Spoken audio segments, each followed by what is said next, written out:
يأكلون الربا لا يقومون إلا كما يقوم الذي يتخبطه الشيطان من المس ذلك بأنهم قالوا إنما البيع مثل الربا وأحل الله البيع وحرم الربا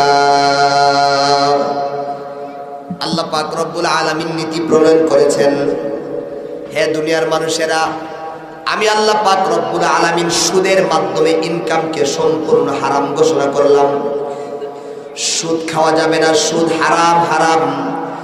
রাসূলের জমানায় সুদের ব্যবসা ছিল, মানুষের টেটনামি করে কথা বলতো তৎকালীন সময়ে। সুদ কেন হারাম হবে? সুদের দ্বারা যে আমি ইনকাম করি, বেচা কেনা মুআমালাতের মধ্যে যে ইনকাম করি, সেই ইনকাম আর আমার সুদের মাধ্যমে ইনকাম তো কোনো পার্থক্য নাই।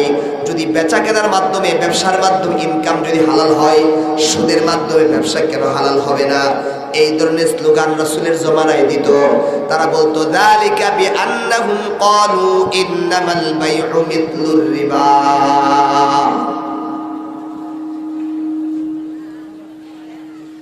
যালিকা বিআন্নাহুম ক্বালু, আল্লাহ পাক বলেন রাসূলের জমানায় তারা বলতো ইন্নামাল বাইউ মিথলুর রিবা,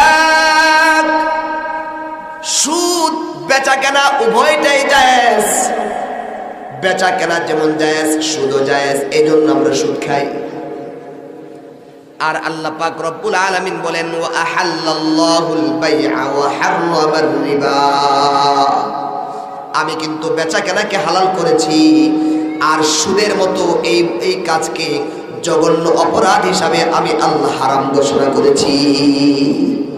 সুদ হারাম, আল্লাহর নীতি, কিন্তু দুনিয়ার নীতি বলে সুদ বৈধ। কেন? দুনিয়া নীতি পুঁজিতন্ত্র বলে দিয়েছে।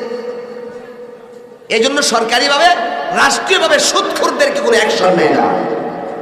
কিন্তু ইসলাম বলে সুদ তো হারাম হারাম।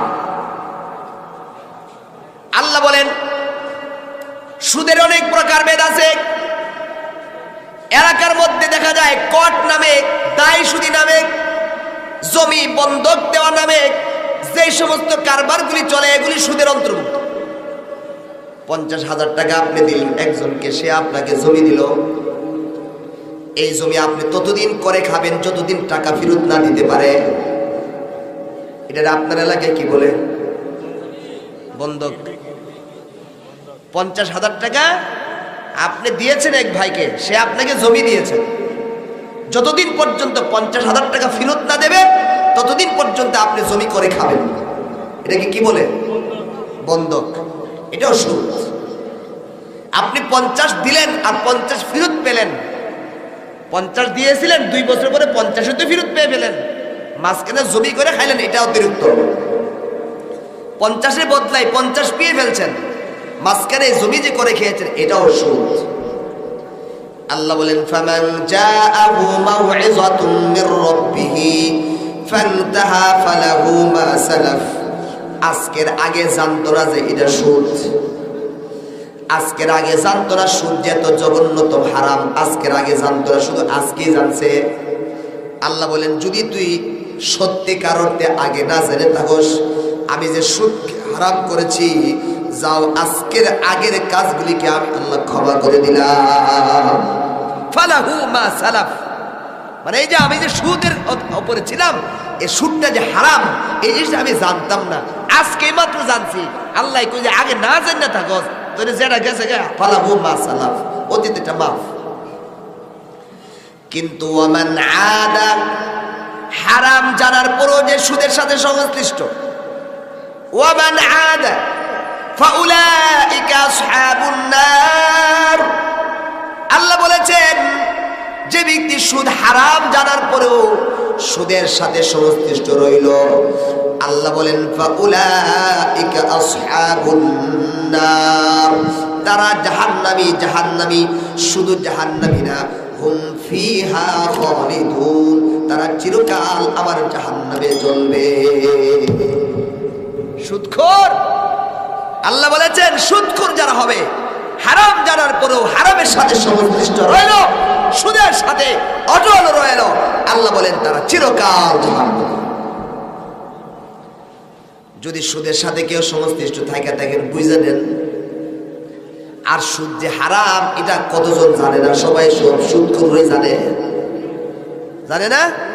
না জানলে এই উত্তর দেয় কিভাবে? টাকা কম দিবি কে? মরলে কি আমার ফিটা কম দিব নাকি? কথা বলেন ঠিক কিনা? টাকা কম নেয় না, গলা সিপা ধরে। আরে সুদখোররা ওই সমস্ত গরিব অসহায়দেরকেই সুদের টাকা তারা দেয়, যাদের থেকে গলা চিপে চিপে টাকা উদ্ধার করতে পারে। কথা ঠিক কিনা ভাই? আমার ভাইরা, সুদ হারাম। আল্লাহ বলেছেন সুদ হারাম জানার পরও যে সুদের সাথে সংশ্লিষ্ট রইল, ফাউলাইকা আসহাবুন নার, তারা জাহান্নামী। বলে কতদিন? হুম ফিহা খালিদুন, তারা চিরকাল জাহান্নামী। নামাজের বেলায় এই কথা বলা হয় নাই যে নামাজ না পড়লে চিরকাল জাহান্নামী। হজের বেলায় এমন কথা বলা হয় নাই কেউ যদি হজ ফরজ হওয়ার পরেও হজ না করে দুনিয়াতে চলে গেছে চিরকাল জাহান্নামী, এই কথা বলা হয় নাই। কেউ যদি যাকাত না দিয়ে মরে যায় চিরকাল জাহান্নামী, এই কথা কোথাও বলা হয় নাই। এমনই ভাবে কোন বিধানের ব্যাপারে এমন কথা বলা হয় নাই যে চিরকাল জাহান্নামী। কিন্তু সুদের বেলায় আল্লাহ তাআলা এমন শব্দ ব্যবহার করেছেন, ওয়ামান আদা ফাউলাইকা আসহাবুন নারি হুম ফিহা খালিদুন। আল্লাহ বলেন যারা সুদের সাথে সংশ্লিষ্ট রইলা, সুদ হারাম জানার পরও সুদ খাইলা, আমি আল্লাহ বললাম শোনো, তুমি শুধু জাহান্নামী না, হুম ফিহা খালিদুন, তুমি আমি আল্লাহর জাহান্নামে চিরকাল জাহান্নামের আগুনে থাকবা। চিরকাল কেন থাকবে? তার একটা জবাব আল্লাহ তাআলা নিজে দিয়ে দিয়েছে। ইয়া আইয়ুহাল্লাযীনা আমানুত্তাকুল্লাহ ওয়াযারু মা বাকিয়া মিনার রিবা। আল্লাহ বলেন হে ইমানদার, ইত্তাকুল্লাহ, আল্লাহকে ভয় করো। ওয়াযারু, ছেড়ে দাও, এক্ষুনি ছেড়ে দাও। ওয়াযারু মা বাকিয়া মিনার রিবা ইন কুনতুম মুমিনিন। বান্দারে তুমি আজকে সুদের কারবার ছেড়ে দাও। ইন কুনতুম মুমিনিন, যদি তুমি মুমিন হয়ে থাকো। আল্লাহ শর্ত লাগায় বলতেছেন ওয়াযারু, এক্ষুনি ছাড়ো।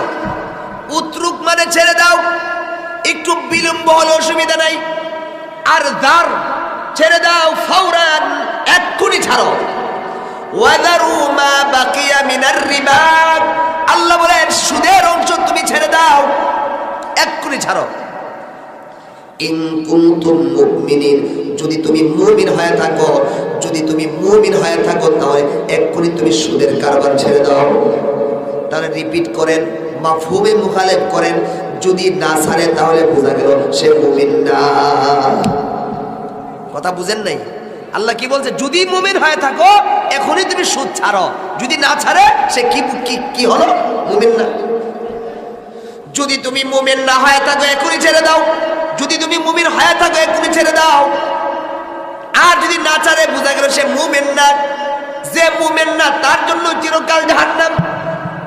এই জন্য আল্লাহ বলছেন সুদ যদি হারাম জানার পরও যদি না ছাড়ো, তুমি যদি মুমিন হয়ে থাকো নিশ্চয়ই ছাড়বা। যদি মুমিন না হয়ে না ছাড়ো, তাহলে আমি আল্লাহর আদালতে আমি তোমাকে মনে করব তুমি মুমিন না। আর মুমিন যদি না হয়ে থাকো, তাহলে আমি আল্লাহর কাছে চিরকাল জাহান্নামী, চিরকাল জাহান্নামে যাব। এরপরে আল্লাহ আরো শক্ত করে বলেন ফাইন লাম তাফআলু, আল্লাহ বলেছেন যদি তুমি সুদ না ছাড়ো।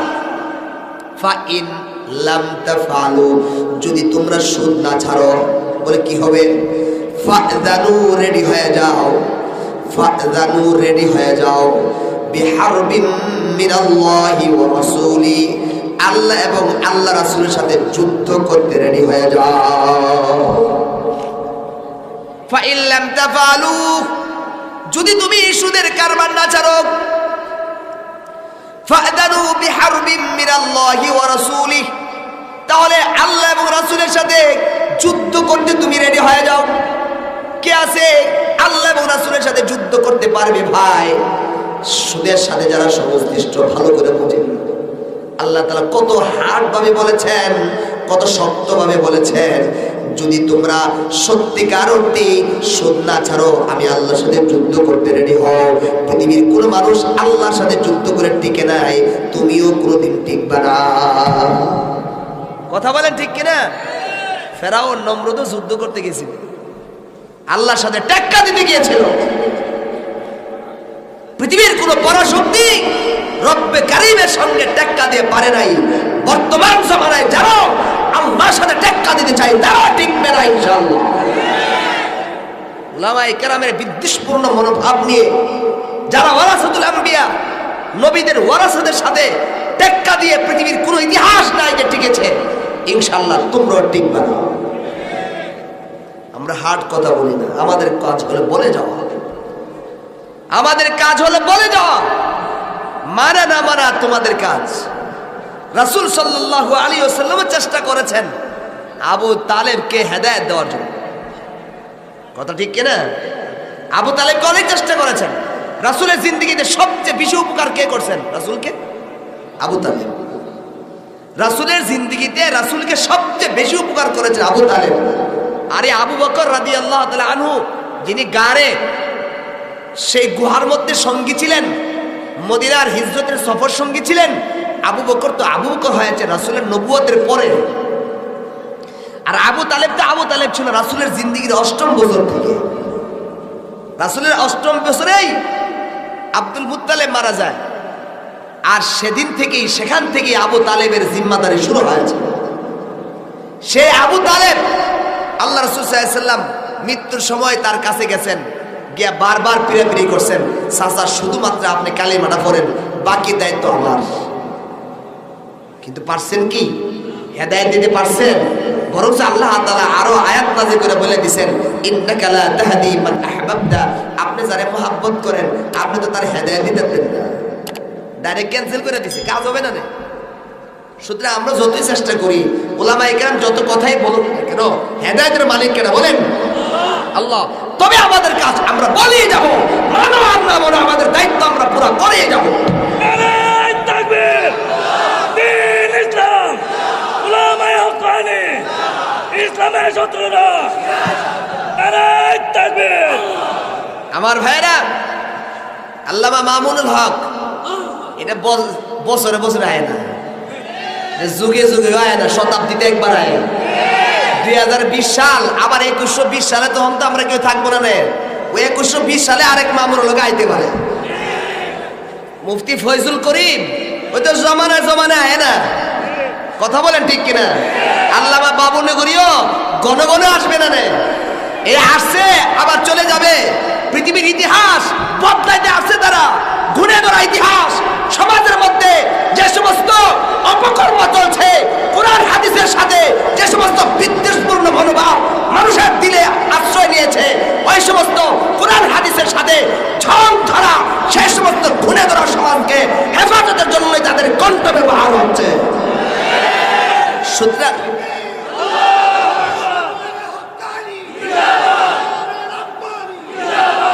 আমার ভাইরা, আল্লামা মামুনুল হকের কণ্ঠ স্তব্ধ করেছেন।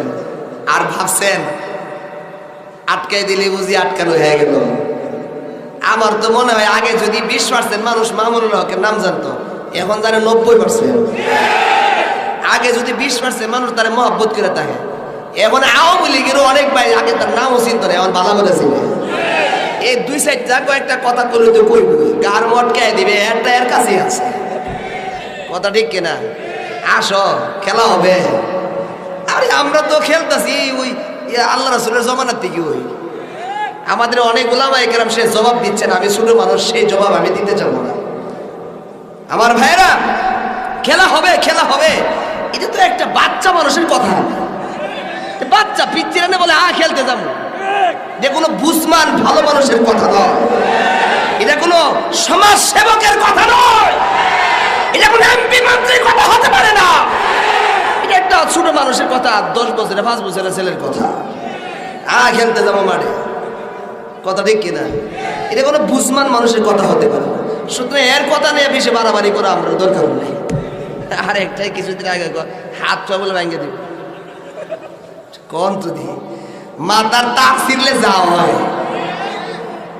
আমার ভাইয়েরা, ওলামায়ে কেরাম এদেশে ভাইসাই সাজায় নাই, কোথাও থেকে আমরা ভাড়াতে আসি নাই, নিজের মাতৃভূমিতে জন্মগ্রহণ করেছি, সেখানে আমাদের বসবাস, এখানে আমরা থাকবো, আমাদের পিতৃত্বরা আমরা থাকবো, আমাদের মাতৃভূমিতে আমরা থাকবো। আসো ভাষায় দিতে আসো, কার হাতকে ভাঙে তখনই দেখা যাবে। আমার ভাইয়েরা, আল্লাহর ওলিদের সাথে যুদ্ধ ঘোষণা করতে আসো না। আল্লাহর ওলিদের সাথে মান আদালি ওয়ালিয়ান ফাকাদ আযানতুহু বিল হারব।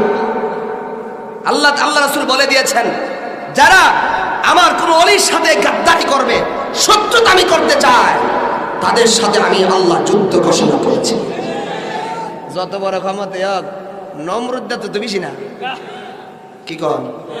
নমরুদ্দার শাসন ক্ষমতা কোথায় আছিল জানেন?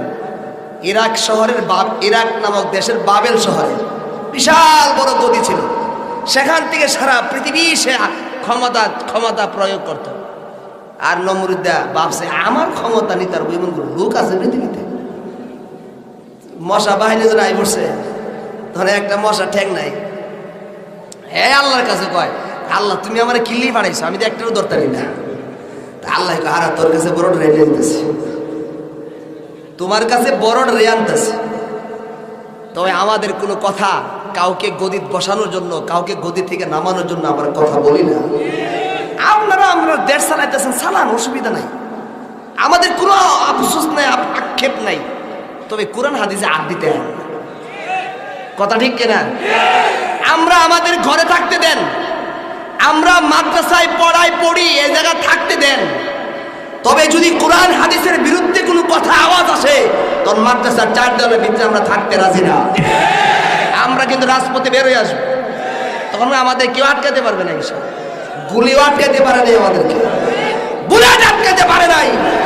আমরা আটকানোর যারা আটকায় যায় তাদের ঘরে আমরা জন্ম নেই নাই। আমরা কাশ্মীরের সন্তান, আমরা হুসাইন আহমদ মাদানির সন্তান, আমরা সেই শাহ সৈয়দ ইসমাইল শহীদ রহমাতুল্লাহের সন্তান, আমরা আশরাফ আলী থানভীর সন্তান।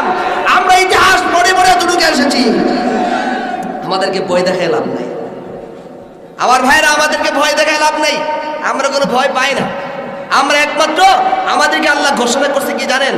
আল্লাহ তাআলা এক আয়াতে বলছেন, আল্লাহ বলেন, ثم أورثنا الكتاب الذين اصطفينا من عبادنا।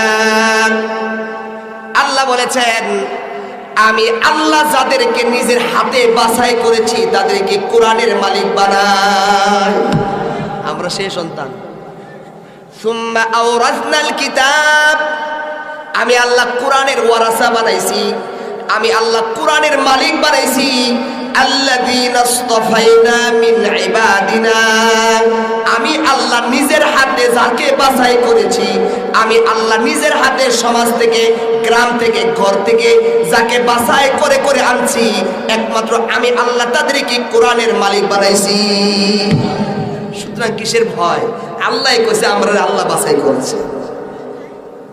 আমার ভাইরা, দুশ্মনী করা যাবে না। আল্লাহর সাথে যদি কেউ জিহাদ করতে যায়, আল্লাহর সাথে কেউ লড়তে যায়, পৃথিবীর ইতিহাস তাদেরকে ছিন্ন বিচ্ছিন্ন করে দিয়েছে। আমার ভাইরা, রাবিয়া বসরির নাম শুনছেন? রাবিয়া বসরি যেই জমানা ছিল, সেই জমানায় কি রাষ্ট্রপ্রধান, প্রধানমন্ত্রী, প্রেসিডেন্ট ছিল কি ছিল না? কথা বল। জুনায়েদ বাগদাদি একজন লোক ছিল, তার জমানায় প্রেসিডেন্ট, প্রধানমন্ত্রী ছিল কি ছিল? নাম কি বলেন? কেউ জানেন? আমিও জানি। জুনায়েদ বাগদাদি, বড় পীর আব্দুল কাদের জিলানী, উনি যে জমানায় যে এলাকায় ছিলেন, সেই জমানা সেই এলাকায় প্রধানমন্ত্রী, প্রেসিডেন্ট ছিল? কথা কয় না, ছিল কি ছিল না? নাম কি কোন? কেউ জানেন? আমিও জানি। ইমাম বুখারী, ইমাম মুসলিম, ইমাম তিরমিজি, ইমাম আবু দাউদ, নোমান ইবনে সাবিত আমাদের মাযহাবের ইমাম, ইমাম আবু হানিফা রাহিমাহুল্লাহ, ইমাম শাফি, ইমাম আহমদ ইবনে হাম্বল, ইমাম মালিক যে জমানা ছিলেন, ওই জমানায় বড় বড় প্রেসিডেন্ট, প্রধানমন্ত্রী ছিল কি ছিল? নাম কি কোন তো? কিন্তু নোমানের নাম জানেন তো? ইমামে আজম আবু হানিফার নাম জানেন তো? বড় পীর আব্দুল কাদের নাম জানেন তো? রাবিয়া বসরির নাম জানেন তো? এদের নাম কিন্তু আজও জিন্দা আছে। এদের জমানায় অনেক প্রেসিডেন্ট, অনেক বড় বড় কিছু ছিল, আজ কিন্তু তাদের নাম কেউ জানে না। কথা বলেন ঠিক কিনা? আজকের মামুনুল হক, আজকের ফয়জুল করিম, আজকের বাবুল নগরী, আল্লামা আহমদ শফি, এরাই 2020 সালের মানুষ। ইনশাআল্লাহ 14,020 যদি আসে, তাদের নাম মানুষের মুখে মুখে থাকবে ইনশাআল্লাহ। তাদের নাম মানুষ ইতিহাস ধরে রাখবে। বাংলাদেশ সহ সারা বিশ্বে যত বড় বড় উলামায়ে কেরাম চলে গেছেন, যারা কোরআনের কথা বলেন, যারা হাদিসের কথা বলেন, ইতিহাস তাদের নাম আল্লাহ পাক ওয়ারাফা'না লাকা যিকরাক, নবীর শান যেমন কিয়ামত পর্যন্ত চলবে, নবীর খাস ওয়ারাসা যারা, তাদের নামও কিয়ামত পর্যন্ত চলবে। কিন্তু তাদের সাথে টেক্কা মারতে আসে যারা, এরা ওই ইতিহাস এভাবে ভুলে যাবে। কথা বলেন ঠিক কিনা? বহুত ইতিহাস চলে গেছে, কারো নাম মনে নেই, ইতিহাস ধরে রাখে নাই। ইতিহাস তাদের নাম কোনো ভ্যালু নাই, কোনো পাত্তাও নাই তাদের নাম। নাম বেশি দিন টিকে না ভাই। এই জন্য আদর্শ বাস্তবায়ন করো, কোরআনের নীতি বাস্তবায়ন করো, হাদিসের নীতি বাস্তবায়ন করো, সহজভাবে চলো, এমন জীবন তুমি গঠন করো, মরে যাওয়ার পরে খড়কি গ্রামের মানুষ তোমার জন্য চোখের পানি ফেলাবে। এমন ভাবে নীতি কায়েম করো। সুদ খায়ও না, ঘুষের সাথে সম্পৃক্ত হয় না। হ্যাঁ, সর্দারি করে আর ঘুষ এমন খায়, ওই দিক দিয়ে খায়, সর্দারি করে। এদিক দিয়ে রাত্রে আধারে এর দিকেও খাইছে, রাত্রে আধারে এর দিকেও খাইছে, এমন ভাবে একটা বিচার করে দেয়, হেও খুশি হেও খুশি। আর আল্লাহ নারাজ হয়েছে অজ্ঞাজাকা, সহি বিচার করে না। দুটারে দুপক্ষ দিয়ে সুদ খায়া ঘুষ খায়া দুপক্ষের একটা কাজ রাস্তার মধ্যে মিলাই দেয়। আর হে ভাবতেছে 20,000 টাকা জরিমানা কমাই দিছে, আর হে ভাবতেছে আমার 40,000 টাকা জরিমানা হইলে আমার 20,000 টাকা জরিমানা করছে। আর এই পক্ষ ভাবে কি 20,000 টাকা তো হেল লেগে পাইছি। বুঝেন নাই কথা? সত্য থেকে যদি দূরে সরে গিয়ে ইনসাফ ভিত্তিক বিচার ব্যবস্থা থেকে যদি তুমি দূরে সরে যাও, তুমি যতই কিছু করো না কেন, যতই মানুষের মন জয় করো না কেন, আল্লাহর আদালতে তোমাকে জবাবদিহি করতে হবে। সর্দারি করো, তুমি তো শুকরিয়া আদায় করার দরকার ছিল। আল্লাহ, আমি গরিব, আমি কিছু জানি না, লেখাপড়া নাই, এলাকা চালাইবার ক্ষমতা তুমি আমারে দিছো, এলাকার মানুষ আমারে মহাব্বত করে, বিচার ব্যবস্থার জন্য আমাকে ডাকে, গ্রাম সালিশি করার জন্য আমাকে ডাকে, এতটুকু তুমি পাও না। তোমার আল্লাহ গ্রাম সালিশি করার তৌফিক দিছে, পারলে ইনসাফ ভিত্তিক করবা, না পারলে ঘুষ খাওয়ার কাছে যাও না। অনেকে আছে সুদের কারবার লইয়া ঝগড়া লাগছে, মিটমাট করতে যায়। আমি বলবো, যে সমস্ত ব্যক্তিরা সুদের মিটিং করতে যান, সুদের লেনদেনের বিচার ব্যবস্থা করতে যান, গ্রাম সালিশি করতে যান, যাবেন না। হ্যাঁ, যদি যাবেন, যদি এমন করতে পারেন, যদি এমন কথা সুদওয়ালা ভাই, সুদওয়ালা মহাজনকে বলে দিতে পারেন, তুই পারলে টাকা নিস, একটু দিত না, যেটা মূলধন সেটা ফেরত পাবি, এক কানা পয়সা তোর দেওয়া হতো না। যদি এই কথা বলতে পারেন, তাহলে বিচার করতে যায়েন। আর বিচার করতে যদি মনে করেন না, সুদের কিছু ফায়সালা দেওয়ার লাগবো, কত যে সুদ আইছে 1 লাখ, আচ্ছা ঠিক আছে 50,000 টাকা দেওয়া লাগছে, তুই যে 50,000 টাকা যে জরিমানাটা করলা, সুদের ফায়সালা করলা, তুমিও সমান সুদ করো। তুমি 1 লাখ থেকে 50,000 কমাইছো ঠিক আছে, কিন্তু এই 50,000 যে ফায়সালা দিছো, এটা তো সুদ। সুদ অনেক খারাপ, অনেক খারাপ। এজন্য আল্লাহ বলেন, সুদের কারবার সাথে যারা সংশ্লিষ্ট থাকবা, আমি আল্লাহর সাথে তোমার যুদ্ধ ঘোষণা। আমার ভাইরা, আজকে সমাজে রন্দে রন্দে সুদের কারবার ঢুকছে, ঘরে ঘরে সুদ ঢুকছে। কেন জানেন? একটা কারণ আছে। কারণটা হলো, গরিব অসহায়রা কারো কাছে হাওলার টেয়া হয় না। কথা ঠিক কিনা? এক বেটা তার স্ত্রী অসুস্থ হয়েছে, হাসপাতালে পড়ে আছে, একবারে দিন মজুর, দিনে কামাই করলে দিনে ভাত খাইতে পারে, রিক্সা চালায়, ভ্যান চালায়, তার কাছে 10,000 টাকার ক্যাশ নাই। এখন হাসপাতালে অন্তঃসত্ত্বা বিবির বাচ্চা হবে, ডাক্তাররা বলছে আজকে যদি সিজার না করস, তোর ফলও যেতে পারে, গাছও যেতে পারে। এখন বেচারা খুব অসুবিধায় পড়ে গেছে, এখন তালাশ করতেছে, বড় ভাইয়ের কাছে যা, ভাই কিছু টিয়া আলত দেস না, টিয়া নাই। বাতিজার কাছে যা, বড় লোক, টাকা নাই। যেখানে যায় টাকা নাই, এরা হাওলাত কেউ দেয় না। বলেন তো দিকে এই অবস্থা সে কোথায় যাবে? অপারগ হয়ে সে মাহাজনের কাছে গেল। কোন মাহাজন বুঝেন তো? সুদের মাহাজনের কাছে গেছে। সুদের মাহাজন কয় কি, ও আইসো তুমি ময়রা, আয়ো তুমি মরছো করে আরো ময়রা যাও। বুঝেন না কথা? কত লাগবো? 20,000। 2 মাস পরে আরো 10,000 বাড়ায় দিতে হবে, মোট 30,000 দিবা 2 মাস পরে। দেখো পারোনি, এর মানে কি হলো? তুই টাকা নাই মরছিস, আরো মর, আমারও 10,000 দে। সুদের মাধ্যমে হারাম, সুদের মাধ্যমে যিনি যিনি অনেক টাকাওয়ালা বড় লোক আরো বড় হয়, আর সুদের মাধ্যমে ছোট লোক আরো ছোট হয়। কথা বলেন ঠিক কিনা? বড়টা আরো বড় আর ছোটটা আরো ছোট, আর যদি মরাটা আরো মরে জেতাটা আরো জি। কথা ঠিক কিনা? একমাত্র কেনা বেচা, এই কেনা বেচার মাধ্যমেই ইসলাম সুন্দর ব্যবস্থা করেছে, উভয় পক্ষের জরুরত মিটায় গেছে। আমার একবার প্রোগ্রাম ছিল ঝিনাইদহ, ওখানে এক ব্যক্তি আমার মাহফিলে পরে প্রশ্ন করতেছে, হুজুর একটা প্রশ্নের উত্তর দিয়েছেন। বলে কি প্রশ্ন? আমি 1 লক্ষ টাকাতে মাল কিনলাম, এখানে মাল বিক্রি করলাম, লাভ হইল, এটারে আপনারা বলেন হালাল। আর 1 লক্ষ টাকা মাল কিনা কিনে দরকার নেই, ডাইরেক্ট লাগাই দিছি, ডাইরেক্ট দিয়ে দিছি, ওখান থেকে 10,000 টাকা 20,000 30,000 টাকা লাভ আয়, এটা আরাম হইতো। এটা যেমন আমার পুঁজি, এটাও তো পুঁজিও, বুঝেন নাই কথা? 1 লক্ষ টাকা আমার পুঁজি, এখানে আমি সরাসরি মাল কিনে বিক্রি করলাম, লাভ হইল, এটা হালাল। আর এখানে সরাসরি 1 লক্ষ টাকা দিলাম, দিয়া লাভ নিলাম, এটাও তো আমার পুঁজি খাটলো, 1 বছর খাটলো, এখানে আমার হারাম হইতো কেন? সুদের ব্যবস্থাটা হারাম হইতো কেন? মনে মনে ভাবলাম উত্তরটা ভালো করে দিতে হবে। বললাম যে ভাই, আব্দুল্লাহ বিয়ে করছে। কি করছে? বিবাহ করছে। এই 1.5 বছর পরে তার আল্লাহ তার বউর করে একটা ফুট দিছে। বিয়ার পরে 1.5 বছর 3 মাস পরে না, আবার 1.5 বছর পরে একটা ছেলে বাচ্চা হয়েছে। এই ছেলে বাচ্চারা কি বলবে? আব্দুল্লাহর ছেলে। কথা বলেন ঠিক কি বলবে?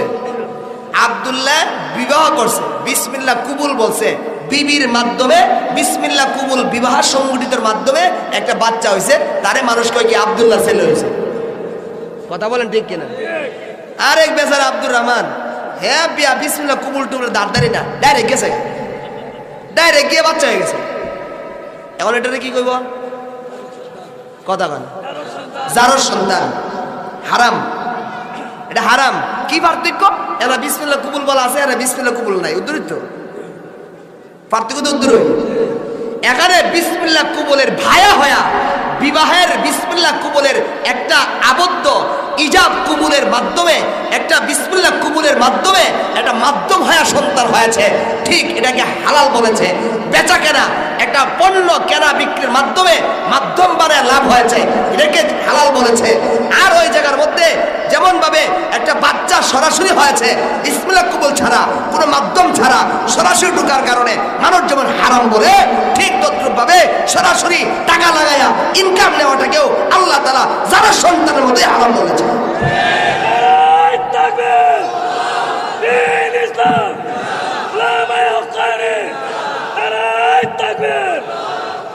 আমার ভাইয়েরা, সুদ হারাম হারাম হারাম, এই কথাটা আমার মূল কথা। সুদ বা দুনিয়ার মানুষের নীতি, আল্লাহ বলেছেন সুদ হারাম। আল্লাহ হলেন অসীম জ্ঞানের ক্ষমতার অধিকারী, যিনারা প্রথম ছিলেন। অসীম জ্ঞান থেকে বলেছে সুদ হারাম, আর সসীম জ্ঞান ওনারা বলে সুদ বৈধ। দুনিয়ার মানুষ পুঁজিতন্ত্র, ক্যাপিটালিজম, সোশিয়ালিজম, এই নীতিগুলি বলে সুদ হালাল, অসুবিধা নেই, সুদ খাওয়ার মাধ্যমেও তুমি টাকা ইনকাম করো, অসুবিধা নাই। আর ইসলামী অর্থনীতি বলে সুদের মাধ্যমে যে টাকা ইনকাম করবে, যে করাবে, যে দিবে, যে লিখবে, যে সাক্ষী হবে, সবাই হারামের সাথে সংশ্লিষ্ট। আমার ভাইয়েরা, সুদকে দফা করার জন্য, সমাজ থেকে সুদ উঠায় দেওয়ার জন্য কিছু নিয়ম কানুন করেন। গ্রামে গ্রামে আজকে দেখা যায়, আজকে এত বড় মাহফিল হয়েছে, এই খড়কি গ্রামের মাহফিল কিন্তু শেষ না, আরো আশেপাশে পাড়ায় পাড়ায় পরে মাহফিল হইব, হয় কি হয় না? পাড়ায় পাড়ায় হবে, বাজারে বাজার হবে। আজকে যেমন ভাবে এক একটা সংগঠন হয়েছে, যেমন একটা সংঘ হয়েছে, যেমন একটা কাফেলা হয়েছে, যেমন ইসলামী সংগঠন হয়েছে, ঠিক তদ্রুপ ভাবে প্রতি বাড়ি বাড়ি, মোল্লা বাড়ি, এরপরে সৈয়দ বাড়ি, এই বাড়ি, উত্তর পাড়া, দক্ষিণ পাড়া, সামাজিকভাবে যদি মুরব্বীরা পরামর্শ করে এক একটা ফান্ড যদি তৈরি করা হয়, যে এই ফান্ড থেকে যারা অসহায় হবে, যারা গরিব হয়ে যাবে, তাৎক্ষণিকভাবে কোনো সমস্যায় পড়ে যাবে, তাদেরকে আমরা এই ফান্ড থেকে হাওলাত দেব। আর মাসে মাসে কিছু কিছু টাকা করে জমা দিয়া সেটা তার টাকা পুরো করে দেবে। এমন যদি নীতি বানায়া নিজের লোকদেরকে, আমি বলবো না উত্তর পাড়াওয়ালারা দক্ষিণ পাড়ায় গিয়ে হাওলাত দেন, দক্ষিণ পাড়াওয়ালারা পশ্চিম পাড়ায় গিয়ে হাওলাত দেন, আমি সেটা বলবো না। মোল্লাবাড়িওয়ালারা এই মোল্লাবাড়িতে হাওলাত দেন, মারলে যেমন আপনার লোকেই মারে, না দিতে পারলে যেমন এই কথা মনে মনে ভাবতে পারেন। হ্যাঁ, দিবে না কেন? সুদের উপর টাকা নিয়ে দুইশে দিতে পারে, আপনার হাওলাত দিবে না কেন? এ শয়তানি ওয়াসওয়াসা, হাওলাত দিবি এটা এত বিরোধ পেতে না, শয়তানি কথা, শয়তান আমারে শেখা। আর আল্লাহ তাআলা বলেন ওয়ামাই ইউকরিদুল্লাহ করদান হাসানা, আল্লাহ আমাদেরকে ডাক দেয় এমন কেউ কোন বান্দা আসুনি আমি আল্লাহরে হাওলাত দিবা। আল্লাহ কয় কে আসো আমারে হাওলাত দিব। এই আয়াত নাযিল হওয়ার পরে কিছু সংখ্যক কাফের মুশরিকরা মদিনার মধ্যে আওয়াজ উঠায় দিছে, জাননি জানো নতুন খবর, নতুন খবর। বলে কি খবর? আল্লাহ তো গরিব হয়ে গেছে। আল্লাহ কি হয়ে গেছে? গরিব হয়ে গেছে। আমরা ধনী, এই যে আল্লাহ আমার কাছে তে আওলাদ চা। আল্লাহ কয় আমার নেই গরিব বলি, তোরা ধনী। লাকাদ সামিআ আল্লাহু কাওলাল্লাযীনা ক্বালু ইন্নাল্লাহা ফাকীরুন ওয়া নাহনু আগনিয়া সানাকতুবু মা ক্বালু ওয়া কাতলাহুমুল আনবিয়া বিগাইরি হক ওয়া নাকুলু যুকু আযাবাল হারিক। আল্লাহ বলে লাকাদ সামিআ আল্লাহ, আল্লাহ শুনতেছে কাওলাল্লাযীনা, ওই সমস্ত ব্যক্তিদের কথা, ক্বালু যারা বলছে ইন্নাল্লাহা ফাকীরুন, আল্লাহ হলো গরিব, আর ওয়া নাহনু আগনিয়া, আমরা হলাম ধনী। এই কথা যারা বলছিস আমি শুনছি। আইস সানাকতুবু, শুধু শুনি না, লিখ করে রাখতেছি। আমার যে বহাটা দিছ আমি গরিব, আমি আমার টেয়া নাই, এই কথা যে বললি, সানাকতুবু মা ক্বালু, আমি লিখেও রাখতেছি তোরা যেই কথা বললি। আল্লাহ পাক বলেন আমি গরিব না, ইয়াদাহু মাবসুতাতান, কিয়ামত পর্যন্ত যদি আমি দিতে থাকি তোদের সমস্ত হাজত যদি আমি আল্লাহ পুরা করে দেই, ইয়াদাহু মাবসুতাতান, আমি আল্লাহর হাত এত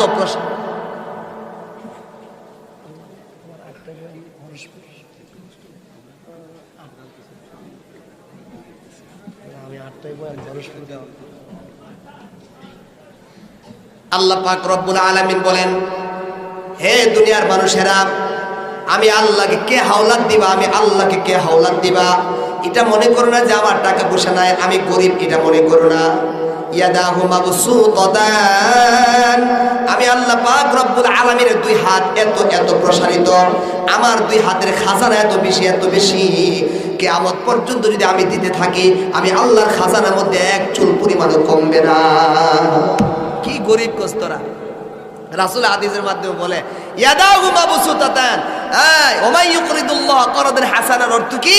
তুমি যদি তোমার রব্বে কারিম রে কোন গরিব অসহায়ের হাতে যদি হাওলাত দাও, দান করার কথা কিন্তু বলে নাই, ওমাই ইউকরিদুল্লাহ করজ দাও, হাওলাত দাও, তাহলে কেমন যেন তুমি আল্লাহর হাতে সরাসরি হাওলাত দিয়েছো, আল্লাহর জরুরত পুরা করেছো। এর মানে কোন গরিব অসহায়কে তুমি হাওলাত দাও। তাহলে আপনার আমি কেমন যেন বললাম, আল্লাহ আমি যদি আপনারা হাওলাত দেই, আমি যদি আপনার গরিব অসহায় বান্দাদেরকে হাওলাত দিই, তাহলে তুমি আমারে কি দিবা? এবার আল্লাহ তাআলা বলেন ফায়ুদাইফ লাহু আদআফান, অন্য জায়গায় বলছেন মুদাআফান কাসীরা।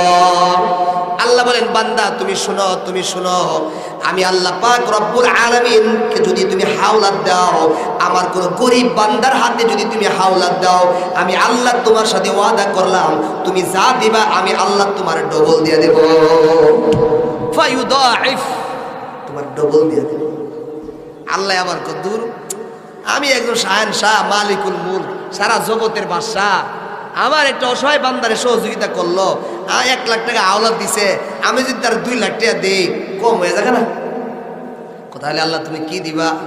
ক না 2 লাখ দিতে ডবল দিতাম না, ফায়ুদাইফ লাহু আদআফা, আমি আল্লাহ ডবলের ডবল দিয়ে দেব, তার ডবলের ডবল দিয়ে দেবো, তা আওলাদ দে। এরপরে আল্লাহ কো না ডবলের ডবল দিলেও কম হয়ে যায়, তাহলে আল্লাহ কি দিবা? মুদাআফা, আমি আল্লাহ ডবলের ডবলের ডবল দান করে দেব। এরপরে শব্দ দিয়ে বলেন কাসীরা, আল্লাহ বলেন না না না, ডবলের ডবলের ডবল যদি দেখ কম হয়ে যায়, কম হয়ে যায় না, আমি শুধু ডবলের ডবল দেব না, আমি আল্লাহ পাক রব্বুল আলামিন ঘোষণা করলাম, যাও যাও তোমার যত জিনিসের প্রয়োজন লাগে, তোমার যত জরুরত লাগে, তুমি আমার বান্দারে হাওলাত দিয়েছো, আমার বান্দার অসুবিধায় তুমি দূর করেছো, সহযোগিতা করেছো, আমি আল্লাহ তোমার সাথে ওয়াদা করলাম, তোমার যা যখন লাগে আমি আল্লাহ কাসীরা সব তোমাকে দিয়ে দেব। দাও আওলাদ দাও। আপনার কাছে 1 লাখ টাকা আছে, আপনি সুদ লাগাইছেন 1 লাখ টাকা, বলেন তো দিয়ে 1 লাখ টাকা সুদ লাগাইলে বছর শেষে কত না পাওয়া যায়? 1 লাখ টাকা সুদে 1 বছর কত আয় এলাকা জানেন না নাকি? 20-30 হাজার নাকি? 20-30 হাজার, 20-30 হাজার টাকা যদি আয় 1 বছর পরে, মনে করেন 1 লাখের সাথে 30 জমা হলে কত হইলো বলেন না? 1,30,000। আমরা বাহ্যিক দৃষ্টিতে বাড়লো না কমলো? কি বাড়ছে না? আল্লাহ কো বাড়ে না, ইয়ামহাকুল্লাহুর রিবা, কয়টি দেহজ বাড়ছে, আমি আল্লাহ তো তোর মূলধন সহ খায়া দিয়েছি, তোর মূলধন শেষ করে দিছে। তুমি 1 লাখের জায়গায় 1.5 লাখ দেখতেছো, সুদের মাধ্যমে 1 লাখের জায়গায় 1.25 লাখ দেখতেছো, আমি আল্লাহ পাক রব্বুল আলামিন বলি ইয়ামহাকুল্লাহুর রিবা। শোনো শোনো, আমি আল্লাহ বলে দিলাম মাহাকা ইয়ামহাকু মিঠা দেরা, মূলধনের 1 লাখ যে ছিল ওই 1 লাখ মূলধন সহ আমি শেষ করে দেব। তো পুরাটা শেষ, তুই দেহজ বাঁচছে, আমি কি সব শেষ? আর 1 লাখ টাকা আপনার হাতে আছে, ওই 1 লাখ টাকার থেকে যদি আপনি 20,000 টাকা আজকে মাদ্রাসায় দান করে দেন, আমি কালে শুরু করতাম না ভাই, 1 লাখ টাকা থেকে যদি 20,000 টাকা দান করে দেন, এখন আর কত রইল বলেন? বলেন 80,000। আমরা দৃষ্টিতে বাড়ছে না কমছে? বলেন না কমছে? আল্লাহ কয় ওয়ায়ুরবিস সাদাকাত, বান্দা 1 লাখ টাকা তোমার পুঁজি ছিল, তোমার ক্যাশ ছিল 2 লাখ টাকা, তোমার ব্যবসা ছিল 5 লাখ টাকা, সেখান থেকে মাদ্রাসার ফান্ডে 1 লাখ টাকা দিয়ে দিছ, সেখান থেকে 50,000 টাকা তুই মাদ্রাসায় দিয়ে দিছ, তোমার কাছে মনে হয় যে তোমার ক্যাশটা হাতে কমে গেছে, পকেটে নিয়ে আসছিলে 5,000, 2,000 টাকা মাদ্রাসায় দিয়ে দিছ, তুমি ভাবতেছো তোমার 2,000 টাকা কমে গেছে। ওয়ায়ুরবিস সাদাকাত, আমি বলে দিলাম কমে নাই, কমে নাই, কমে নাই, তুমি যা দিছ ডবলের ডবল, ডবলের ডবল আমি তোমারে বাড়াইয়া দিলাম, বাড়াইয়া দিছি। এখন আসেন কেমনে বাড়লো আর কেমনে কমলো? সুদখোর যারা সুদের মাধ্যমে ইনকাম করে, আল্লাহর এই কথার দ্বারা ইয়ামহাকুল্লাহুর রিবার দ্বারা বোঝা যায় সুদখোর সুদ খাইতে গেলে পাহাড়ও বানায়। আল্লাহ বলেন তোর পাহাড় একদিন তোর হাতই নষ্ট হবে, আর নয় তোর ছেলের হাত থেকে বের হবে, আর নয় ছেলের হাত থেকে বের হবে, একদিন একদিন তোর ভবিষ্যৎ প্রজন্ম থেকে হলেও এই হারাম বের হবে, বের হবে, থাকবে না, থাকবে না, নষ্ট হয়ে যাবে, আমি দুলিশাত করে দেব। কেন? আমি আল্লাহর কাছে সব বরকতের চাবিকাঠি। তোমার কোটি কোটি টাকা থাকতে পারে কিন্তু বরকত না থাকতে পারে, আর যদি 5 টাকাও থাকে সেখানে যদি আমি আল্লাহ বরকত দান করি, ওই 5 কোটি টাকার থেকে 5 টাকার মধ্যে বেশি বরকত হতে পারে। কথা ঠিক কিনা? এটা আমার কথা না, আল্লাহই বলছেন ওয়ালাউ আন্না আহলাল কুরা আমানু ওয়াত্তাকাউ লাফাতাহনা আলাইহিম বারাকাতিম মিনাস সামাই ওয়াল আরদ। আল্লাহ বলেন ওয়ালাউ আন্না আহলাল কুরা, যদি কোনো গ্রামওয়ালা, যদি কোনো মহল্লাওয়ালা, যদি কোনো পাড়াওয়ালা, যদি কোনো দলওয়ালা আমি আল্লাহর প্রতি আমানু আমানু আমাকে ঈমান আনে, আমারে বিশ্বাস করে, সাথে সাথে ওয়াত্তাকাউ, সাথে সাথে আমি আল্লাহকে ভয় করে, এই 2টা গুণ যাদের মধ্যে থাকবে আমি আল্লাহ ঘোষণা করলাম তোমার জন্য লাফাতাহনা আলাইহিম বারাকাত। যাও লা ফাতাহনা, লাম জবর লা, লাম লিতাকিদ, ফাতাহনা নিশ্চয় নিশ্চয় আমি খুলিয়া দেব, বারাকাতিম মিনাস সামাই ওয়াল আরদ, আসমান জমিনের মধ্যে আমি আল্লাহর যত বরকতের রাস্তা আছে সমস্ত বরকতের রাস্তাগুলি আমি আল্লাহ তোমাদের জন্য খুলিয়া দেব, সব বরকতের রাস্তা খুলে দেবো। টাকা 5 টাকা হলো 50 লাখ টাকার তোর বরকত দিয়ে দেবো। আর তোর 5 কোটি টাকা থাকলো, বরকত না থাকলে কোনো বরকতই পাবি না। ইমাম সাহেবের বেতন কত এলাকা?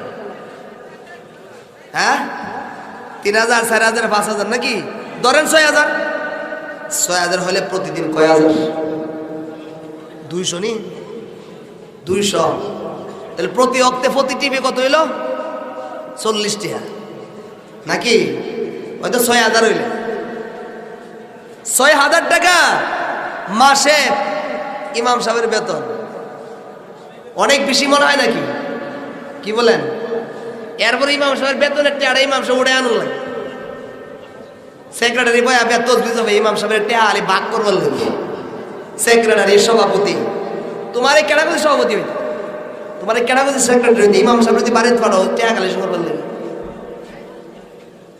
আছে না এমন নাকি ইমাম সাহেব বাড়িতে পড়াছে টাকা উঠাইতো গেছে ভাইজান বাড়িতে আসেন নি ভাইজান বাড়িতে নাই বিরাতের লোক কথা কম লাগে বলেন না কথা বলা লাগে কিনা ইমাম সাহেবরে যত আপনি বাড়িতে পাঠাবেন তত আমার নামাজের বরকত কমবো হুজুর আসেন ফান্ডা হয়ে যান বাড়ির থেকে মহিলার সাথে কথা বলা লাগে আর যে বাড়ির যায় সাহেব রে ফায়ালা ভাইজান মাসের বেতনটা মসজিদের বেতনটা করি হুজুর বিল লাগেছে আচ্ছা আপনি জানি আপনি কষ্ট করে আইসুন আমি তো লেগে গেলাম বললে বাড়ি মারলো সাফা মারলো একটা জোর সময় লেগে দিস জান গিয়া জোর সময় গেছে ইমাম সাহেব সামনে আরে হুজুর ভুলে গেছি কাজে না বিকাল লয়ে মনে বিকাল গেল পরের দিন গেল 3 দিন গেল ইমাম সাহেব আবার আইছে হুজুর ভুললে যাই লয়া মনে দিলাম বলে আবার 2 দিন পরে আসার পরে আবার ইমাম সাহেব সামনে হারিয়েছে তখন দমক মারে ইমাম সাহেব আপনি কি টেল লাগি ফাগল গেছে দিলনে ঠেস মেরা ইমাম সাহেব আর যাইব ইমাম সাহেব বেতন দে মাসে 50 টাকা আর ডিসেল লাইনের বেতন দে মাসে 200 টাকা এক মাসের কাজে নাই কথা বলে ঠিক কিনা এক মাসের ডিসেল লাইনের টাকা কাজে নাই কেটে দিব তো লাইন কেটে দিয়ে পরে মাপসে আনো লাগবে আর ইমাম সাহেব বেতন দে 50 টাকা 6 মাস বাহির বহাল ওইটা কথা না ইমাম সাহেবকে যতই বাড়িতে বাড়িতে পাঠাবেন টাকা উঠাবার জন্য আপনার নামাজের পাওয়ার মুসল্লিদের নামাজের পাওয়ার কমবে কেন যত বেশি বাড়িতে যাবে ততই মহিলাদের সাথে নজর পড়বে ততই মহিলাদের সাথে কথা বলা লাগবে কেন সাহেবরা তো সবসময় বাড়িতে পাওয়া যেত না তখন গিয়ে মহিলার সাথে কথা বলা লাগবে আর এই মহিলার সাথে কথা বলবে ইমাম সাহেবের নূর আস্তে আস্তে কমতে থাকবে কথা বলেন ঠিক কিনা বহাল কথা আমার ওইটা না কথা হলো 6000 হোক আর 3000 হোক আর 5000 হোক আল্লাহর রহমতে ইমাম সাহেবদের হাতের টাকা মাস শেষ হয়ে গেল 1000 টাকা হাতে তাহে কথা বলেন ঠিক কিনা মাত্র 3000 টাকা বেতন মাস শেষ হয়ে গেছে এরপরে 500 টাকা অবশিষ্ট আছে জমা আছে আর 2 লাখ টাকা 1 লাখ টাকা ওয়ালা বেতনওয়ালা মানুষ বাংলাদেশের মানুষ আসেনি গিয়ে দেন 25 দিন যাওয়ার আগে এটা শেষ এমন আছে না 1 লক্ষ টাকা মাসে ইনকাম 2 লক্ষ টাকা মাসে বেতন এ মাস পুরা করতে পারে না মাস শেষ হওয়ার আগে এটা শেষ পরের মাসের টাকা হাওয়া তুলে চলবে বোঝা গেল বরকতের মালিক কেডা 6000 টাকার মধ্যেও তোমার 2 লক্ষ টাকা যে বরকত নাই ইমামের 3000 টাকা ওই 5000 টাকার মধ্যে আল্লাহ তাআলা তার চেয়ে বেশি বরকত দিয়ে আছে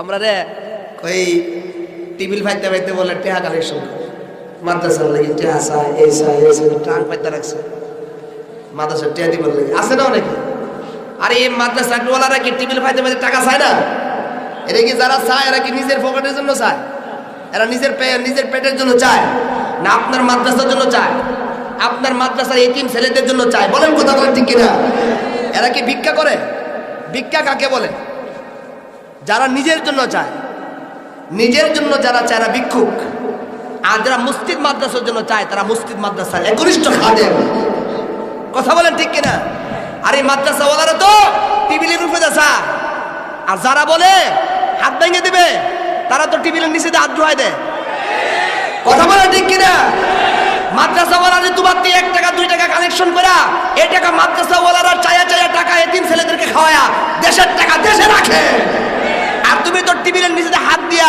বিদেশ প্রচার করো উলামায়ে কেরাম যে টাকা মানুষের থেকে চান্দা করে নিজের জন্য করে না তোমার মাদ্রাসার এতিম ছেলেদের জন্য করে তোমার মাদ্রাসার লিল্লা ফান্ডের জন্য করে তোমার মাদ্রাসার ছাত্রদেরকে খাওয়ানোর ফিকির করে কথা বলেন ঠিক কিনা ওদের দোষারোপ করো এই ক্ষমতা বেশি দিন টিকবে না এই সমস্ত বীর বাহাদুরি কথা দেশের থেকে চলে যান, হাত ভেঙে দেওয়া হবে, চুপ করে থাকতে হবে, এই সমস্ত কথা বলেন।